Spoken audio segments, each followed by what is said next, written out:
예수님께 나온 첫 번째 제자들에게 무엇을 구하느냐, 무엇을 원하느냐 대답하지 못하는 제자들에게 와서 보라고 말씀하십니다. 와 보면 내가 누구인지 알게 될 것이다. 와서 보면 너를 향한 하나님의 계획을 알게 될 것이다. 안드레는 메시아를 만났다라는 확신을 가지고 첫 번째 전도자가 되어집니다. 반석으로서 듣는 것을 잘하면 교회를 든든히 서게 하는 자가 될 수 있다. 반석이지만 듣는 것을 잘 못하면 교회를 든든히 서게 할 수 없다. 우리에게 주어진 역할, 사명을 되새기게 되어집니다. 오늘은 빌립과 나다나엘의 이야기를 통해서 우리에게 주시는 하나님의 음성 듣기를 원합니다.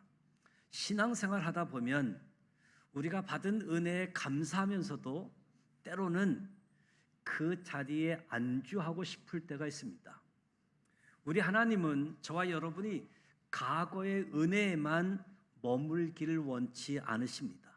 하나님은 언제나 저와 여러분이 상상하는 것 이상으로, 우리가 기대하는 것 이상으로 더 큰 일 행하시기를 원하시는 분이십니다.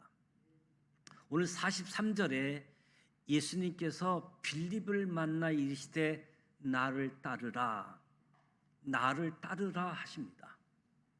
예수님의 첫째 제자는 안드레였습니다. 안드레가 베드로를 전도했고 이제 예수님의 세 번째 제자로 빌립이 등장합니다. 빌립은 다른 제자들과 달리 예수님께서 직접 부르셨습니다. 나를 따르라. 직접 부름받은 빌립이지요. 성경 전체에서 예수님께서 나를 믿으라라는 말씀은 4번 언급되어져 있는데 나를 따르라라는 말씀은 무려 20번이나 언급되어져 있습니다. 믿는 것도 중요하지만 주님을 따라가는 것이 더 중요하다는 의미이겠지요. 믿음이 단지 머리의 동의로 끝나는 것이 아니라 우리의 삶의 방향을 바꾸는 역동적인 따름으로 이어져야지 된다는 거지요. 우리가 주님을 믿는다고 하면서 주님을 따라가지 않을 때가 너무나 많습니다. 우리는 주님을 믿을 뿐만 아니라 주님을 따라가는 자 되시기를 소원하고 축복합니다. 나를 따르라. 나를 따르라의 첫 번째 의미는 지금까지 너가 가던 길을 멈추라는 의미가 있습니다. 멈춰야 따라갈 수 있는 거지요. 일종의 출애굽해야지 됩니다. 출애굽은 헬라어로 엑스호도스라는 단어인데 엑스는 밖으로, 호도스는 길이라는 뜻입니다. 너가 가던 길 밖으로 나오라. 이것이 출애굽인데 우리 모두는 다 출애굽해야지 됩니다. 출애굽을 경험해야지 됩니다. 내가 가던 길에서 멈추고 나와야 주님이 가라고 하시는 길을 갈 수 있기 때문인 거지요. 나를 따르라는 말씀은 이제부터는 내가 너를 인도하겠다라는 말씀입니다. 내가 너를 인도해 주겠다. 얼마나 감사한 일입니까? 초행길을 걸어갈 때 안내자가 있다는 것이 얼마나 중요하고 얼마나 좋은 일입니까? 지금은 내비게이션이 있어서 내비게이션이 가라는 대로 따라가면 되지요. 내비게이션이 없을 때 혼자 길을 가기에는 너무나 어려웠습니다. 지도책을 펴서 길을 따라가는 그런 어려움들이 있었지요. 우리 인생은 누구나 할 것 없이 다 초행길입니다. 우리 인생은 다 처음 사는 거지요. 맞습니까? 20대도 처음 인생이고 30대 인생도 처음이고 40대, 50대, 60대, 70대, 80대 인생도 처음이지요. 90, 100을 살아도 90대 인생도 처음이고 100세 인생도 처음 맞이하게 되어집니다. 그래서 인생은 초행길을 걸어가는 거지요. 여행 갈 때 처음 가는 길에 안내자가 있으면 여행이 즐겁고 여행을 더 잘 할 수 있게 되어집니다. 우리 인생도 마찬가지이지요. 예수님께서 우리의 안내자가 되어 주십니다. 주님을 따라가는 길이 복받는 길이지요. 진짜 인생을 혼자서 살려고 하지 마시고 주님의 말씀에 주님의 인도하심 따라 살아가시기 바랍니다. 나를 따르라는 말은 너가 지금 가던 길을 멈출 뿐만 아니라 내가 너를 인도하겠다. 나를 따르라는 말씀은 내가 너를 쓰고 싶다. 내가 너를 사용하겠다라는 말씀이기도 합니다. 너를 사용하겠다. 정말로 감사한 거지요. 빌립이 주님의 부르심을 경험하지 않았더라면 그냥 그렇게 살다가 그렇게 잊혀질 이름인데 주님께서 빌립에 부르셨고 그 부르심에 따라갔던 빌립은 하나님께 쓰임받는 인생이 되었습니다. 어떤 사람의 손에 들리느냐가 굉장히 중요하지요. 길가에 놓여 있는 돌이 제 손에 들려지면 그냥 돌 중에 돌이 되겠지만 그 돌이 미켈란젤로의 손에 들려지면 거리에 있는 돌이라고 할지라도 아름다운 조각품으로 탄생할 겁니다. 그만큼 하나님의 손에 들림 받는다는 것이 큰 축복인 거지요. 빌립에게 나를 따라오라. 너를 쓰시겠다는 하나님의 음성입니다. 우리도 주님을 따라가시기 바랍니다. 주님께서 사용하셔서 우리의 인생을 가장 아름답게 만드실 하나님, 그분을 따라가며 그분께 사용되어지기를, 그분의 손에 들려 쓰임받기를 축복합니다. 빌립이 예수님이 나를 따라오르라, 예수님의 부름 받은 그날 빌립의 인생의 전환점이지요. 인생의 터닝 포인트였습니다. 빌립이 예수님을 따르며 예수님을 믿자마자 45절에 보면 나다나엘을 찾아갑니다. 모세가 율법에 기록했고 여러 선지자가 기록한 그 일을 우리가 만났다. 요셉의 아들 나사렛 예수라. 무슨 말입니까? 빌립이 예수님을 만나자마자 무엇을 한 거죠? 빌립도 예수를 만나자마자 전도를 했습니다. 안드레가 예수님을 믿자마자 제일 먼저 전도했지요. 예수님의 초창기 제자들의 특징은 예수님을 믿자마자 초신자들이 다 전도했습니다. 우리는 예수님을 몇 년 믿었는지, 예수님을 믿은 지 10년이 되고 20년이 되고 30년이 되었는데 전도 한번 못 해보셨다라고 한다면 회개해야지 됩니다. 수많은 세월 하나님 말씀을 들었는데 말씀을 듣고 나서 나는 무엇을 했는가? 혹시 말씀을 듣고 들은 말씀을 그냥 소비하고 허비하고 있지는 않았는지, 우리 모두는 말씀을 들을 뿐만 아니라 말씀을 전하는 자 되시기를 축복합니다. 전도를 한번 해보시기 바랍니다. 전도를 해보면 우리의 영혼이 얼마나 긴장이 되는지 모릅니다. 진짜 전도를 한번 해보십시오. 도대체 어떻게 말을 꺼내야지 될까? 이 사람이 어떻게 반응할까? 전도할 때 우리의 영혼이 가장 긴장될 때 있지요. 하나님의 음성에 가장 민감해지게 되어지고 하나님께 기도하게 되어집니다. 이때가 전도할 때이지요. 전도할 때 기도하게 되어지고 하나님의 음성에 민감해지게 되어집니다. 내 힘으로 안 된다는 것을 체험하는 것도 전도할 때 경험하게 되어지죠. 내 힘으로 안 되어지잖아요. 전도해 본 사람만 알 겁니다. 말을 꺼내기도 너무 힘들고, 전도했는데 내 생각대로 내 힘대로 안 되어지고 참 어렵습니다.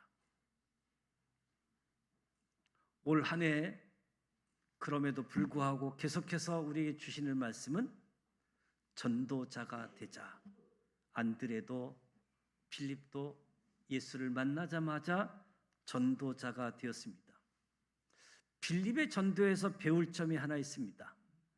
안드레를 통해서 배운 전도는 가장 가까운 곳에 있는 사람, 가족, 이웃에게 복음을 전하는 것이라고 한다면, 빌립을 통해서 배울 수 있는 전도는 빌립이 나다나엘에게 찾아가서 전도를 합니다.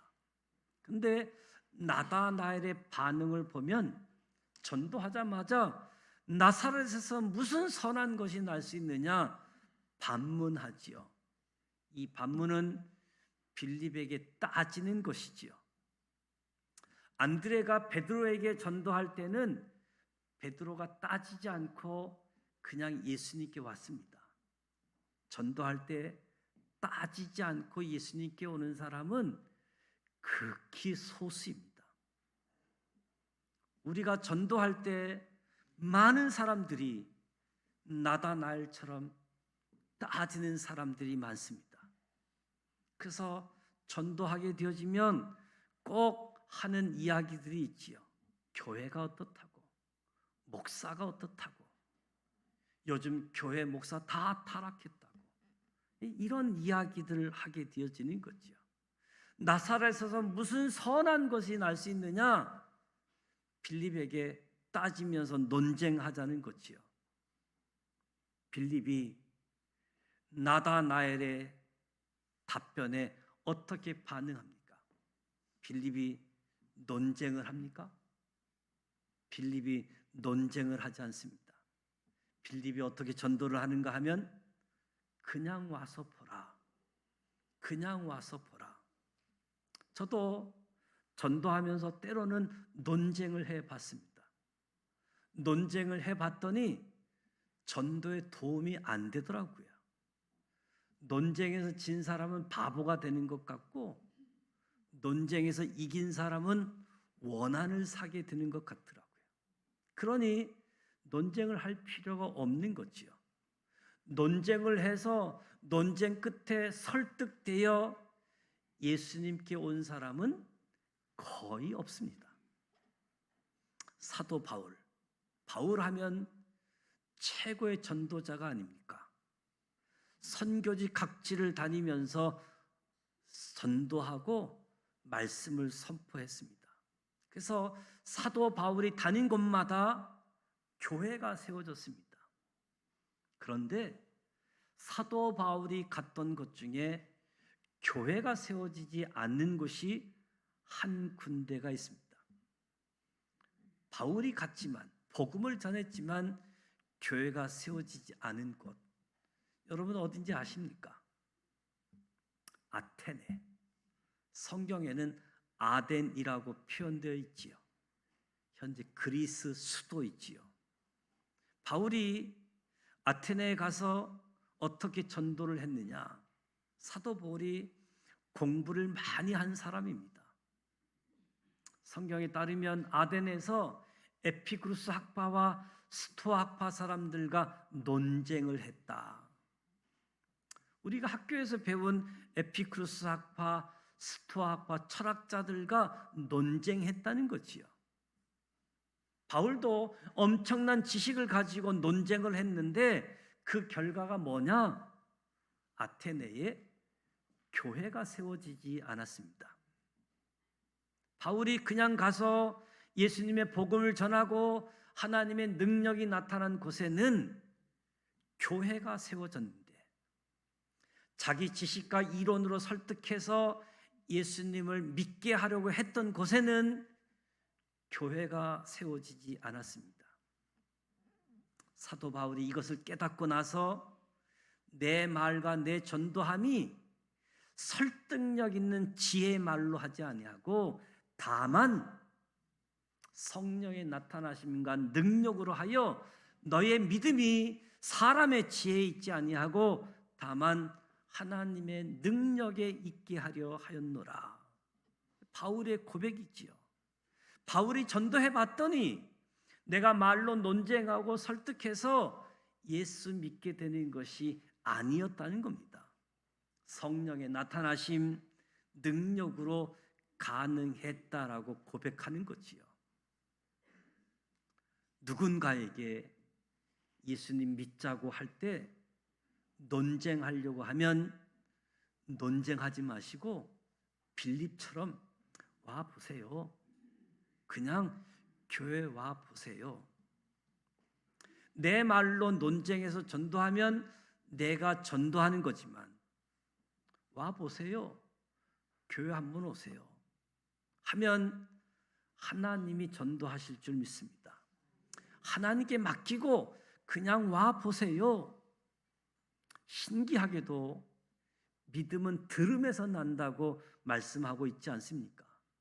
이곳 교회 와서 말씀을 듣다 보면 처음에는 거부하기도 하고 마음의 문이 닫히기도 하지만 살아계신 하나님께서 그 사람의 마음을 만져주는 거지요. 그래서 전도가 되어지고 예수 믿고 구원 얻게 되어집니다. 앞으로 어떻게 전도해야 되겠습니까? 와 보세요. 와 봐. 그래서 초대교회 전도법이 와 보라 전도법이라는 거지요. 오늘날 와 보라 전도법이 빌립을 통해서 이어지고 있는 모습이지요. 저와 여러분도 그렇게 전도하시기 바랍니다. 와 보세요. 결국 사탄이 하는 첫 번째 일은 하나님의 사람들이 교회에 못 나오게 하는 겁니다. 교회에 못 나오게 하는 것. 이 자리에 나와서 은혜 받을 만한 사람이면 사탄이 꼭 못 나오게 만듭니다. 참 신기한 거지요. 교회 못 나오는 배후에 사탄이 있다는 것을 깨달아야지 됩니다. 우리는 언제나 은혜의 자리에 있으시기를 바랍니다. 은혜의 자리에 있기만 하면 됩니다. 있기만 하면 하나님의 음성이 들려지기 때문인 거지요. 나다나엘이 나사렛에서 무슨 선한 것이 날 수 있느냐? 나사렛 그 시골 촌동네에서 무슨 선한 것이 있느냐? 근데 오늘날 나사렛이라는 동네를 무시하는 사람이 있습니까? 아무도 없습니다. 나사렛이라는 촌동네가, 다 무시하던 동네가 예수님 한 사람 때문에 유명한 동네가 되었습니다. 오늘도 많은 사람이 찾아가는 나사렛 동네입니다. 혹시 출신 지역에 눌리는 사람이 있습니까? 자기 출신 지역을 빛나게 만드는 사람이 되십시오. 예수님은 자기 고향을 빛나게 만드신 분이었습니다. 저와 여러분도 하나님께 귀하게 쓰임받아 고향도 빛나게 만드는 은혜가 있기를 원합니다. 많은 사람들이 자기 출신 지역에 눌려 살고 있고 학벌에 눌려 있고 고향에 눌려 있고 전혀 그럴 필요가 없습니다. 예수님을 기억하시기 바랍니다. 하나님께 쓰임 받아 오히려 빛나게 하는 사람이 되시기 바랍니다. 나다나엘이 예수님께 나올 때 예수님께서 말씀하십니다. 보라, 이는 참으로 이스라엘 사람이다. 그 속에 간사한 것이 없도다. 우리 사람이 하나님께 들을 수 있는 칭찬 중에 이보다 더 큰 칭찬이 어디 있겠습니까? 참으로 이스라엘 사람, 간사한 것이 없도다. 사람들을 보면 앞에서는 좋게 말하는데 뒤에서는 딴말 하는 사람들이 있습니다. 야고보서처럼 두 마음을 품은 자들이 너무 많다고 말씀하는데 하나님이 그런 사람을 싫어하는 거지요. 하나님은 간사한 사람을 싫어합니다. 하나님은 우리의 모든 것을 아십니다. 하나님을 두려워해야지 됩니다. 나다나엘처럼 그 속에 간사한 것이 없이 앞과 뒤가 속과 겉이 같은 사람, 그런 사람 되시기를 축복합니다. 나다나엘이 참으로 이스라엘 사람이다, 간사한 것이 없다, 이 말을 듣고 깜짝 놀라지요. 그래서 나다나엘이 이야기합니다. 어떻게 나를 아시나이까? 어떻게 나를 아시나이까? 예수님께서 빌립이 너를 부르기 전에 내가 무화과 나무 아래에 있을 때에 너를 보았노라. 그러자 나다나엘이 반응합니다. 랍비여, 당신은 하나님의 아들이시요 당신은 이스라엘의 임금이로소이다. 예수님 이야기 별 이야기가 아닌데 무화과 아래 너 보았다, 그 말만 하셨는데 이 말이 무슨 의미인지 나다나엘은 당신은 하나님의 아들이십니다. 이해가 되십니까? 무슨 의미일까요? 나다나엘은 무화과 나무 아래에서 사람들이 도무지 알 수 없는, 하나님과 자기만 알 수 있는 비밀스러운 일이 있었는데, 그런데 그걸 예수님이 알고 계시니까 깜짝 놀란 거지요.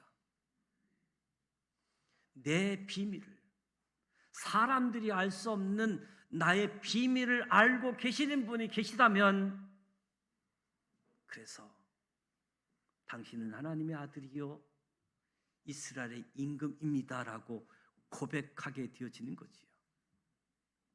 여러분 가운데서도 이런 경험을 하고 계신 분이 있으실 겁니다. 있으시지요. 사람들이 알 수 없는 것을 하나님이 알고 계신 거예요. 사마리아 여인도 이것을 체험했잖아요. 요한복음 4장에 보면 예수님이 사마리아 여인을 만나시는데 사마리아 여인에게 가서 내 남편을 데려오라고 합니다. 사마리아 여인이 저는 남편이 없다고 대답하자, 사실 남편이 5명이나 있었는데 지금 살고 있는 남자도 내 남편이 아니니 너가 말하는 것이 옳도다. 사마리아 여인이 깜짝 놀랐지요. 왜? 아무한테도 말하지 않았던 자기의 과거를, 자기의 비밀을 알고 계신 분이 있으니 놀랄 수밖에 없는 거죠. 하나님이 모든 것을 알고 계십니다. 하나님이 우리 개인의 비밀도 알고 계십니다. 다윗이 시편 139편에 이렇게 고백했습니다. 시편 139편 1절부터 10절 말씀 같이 한번 읽어보도록 하겠습니다. 화면을 보시죠. 1절부터 같이 한번 읽습니다. 여호와여, 주께서 나를 살펴보셨으므로 나를 아시나이다. 주께서 내가 앉고 일어섬을 아시고 멀리서도 나의 생각을 밝히 아시오며 내가 모든 길과 내가 눕는 것을 살펴보셨으므로 나의 모든 행위를 익히 아시오니 여호와여 내 혀의 말을 알지 못하는 것이 하나도 없으시니이다. 주께서 나의 앞뒤를 둘러싸시고 내게 안수하셨나이다. 이 지식이 내게 너무 기이하니 높아서 내가 능히 미치지 못하나이다. 내가 주의 영을 떠나 어디로 가며 주의 앞에서 어디로 피하리이까? 내가 하늘에 올라갈지라도 거기 계시며 수월에 내 자리를 펼지라도 거기 계시나이다. 내가 새벽 날개를 치며 바다 끝에 가서 거주할지라도 거기서 주의 손이 나를 인도하시며 주의 오른손이 나를 붙드시리이다.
네, 139편 다윗의 고백입니다. 하나님이 살아 계셔서 저와 여러분의 모든 것을 알고 계십니다. 그 사실을 아시고 두려운 가운데 하나님을 믿으시기 바랍니다. 하나님은 모든 현장에, 모든 상황 속에 하나님은 계십니다. 예수님이 나다나엘에게 내가 너를 무화과 나무 아래서 보았다 함으로 믿느냐? 이보다 더 큰 일을 보리라 예수님이 약속해 주십니다. 어쩌면 예수님이 너 나사렛에서 무슨 선한 것이 날 수 있느냐 말했지 따지시는 분이 아니라 이보다 더 큰 일을 보리라. 이 말씀이 저와 여러분에게도 이루어지는 한 해가 되기를 축복합니다. 지금까지도 우리가 경험한 하나님의 은혜가 너무 큽니다. 그러나 이보다 더 큰 일을 보게 하시는, 더 풍성하게 경험케 하는 하나님의 영광을 보시길 원합니다. 말씀을 정리합니다. 나를 따르라는 주님의 부르심에 나의 옛 길을 멈추고 순종하는 것입니다. 너를 인도하겠다, 너를 사용하시겠다, 하나님의 음성을 들으시길 바랍니다. 논쟁 대신 와서 보라고 초청하면서 사람의 지혜가 아닌 하나님의 능력으로 살아계신 주님을 만나게 하는 겁니다. 나의 가장 깊은 비밀을, 무화과 나무 아래에 있었던 일을 아시는 주님을 인격적으로 만나고 신뢰하는 것입니다. 이 믿음의 여정을 걸어갈 때 주님이 저와 여러분에게 약속합니다. 이보다 더 큰 일을 보리라. 과거의 은혜를 넘어서서, 지나간 은혜를 넘어서서 이전보다 더 크고 놀라운 하나님의 은혜와 능력이 충만하게 우리 가운데 임하기를 축원합니다. 우리의 모든 것을 아시고 가장 선한 길로 인도하시는 주님, 우리가 상상하는 것보다 더 큰 일을 행하시기를 기뻐하시는 하나님, 과거의 은혜를 넘어서서 이보다 더 큰 일을 보기를 소망하는 가운데 저와 여러분이 믿음으로 2026년도를 걸어가시기를 주님의 이름으로 축복합니다.